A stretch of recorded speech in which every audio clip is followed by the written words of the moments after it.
حضور نے فرمایا کہ کوئی شخص جب گناہ کر رہا ہوتا تو اس کے دل میں ایمان نہیں ہوتا. مسلمان تو وہ ہوتا ہے لیکن ایمان دل میں نہیں ہوتا.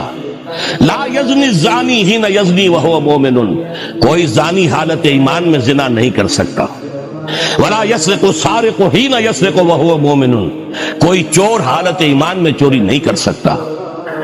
ولا یشرب الخمر حین یشرب وہو مومن، کوئی شرابی حالت ایمان میں شراب نہیں پیتا. ایمان بھی ہو اور پھر بھی گناہ ہو جائے، پھر ایمان کی کیا قدر و قیمت ہے؟ ایمان نہیں ہوتا اس وقت، تبھی وہ گناہ کرتا ہے. ایک شخص طے کر لے کہ نہیں مروں گا مگر فرما برداری کی حالت میں، چونکہ موت کا کچھ پتہ نہیں کب آ جائے، لہذا اس آیت پر عمل صرف اس وقت ممکن ہے جب کوئی لمحہ بھی معصیت میں نہ بسر ہو. تب یہ ہے کہ آپ کہہ سکتے ہیں کہ نہیں مروں گا مگر حالت فرما برداری میں. اس پر عمل کرنا کوئی آسان کام نہیں ہے.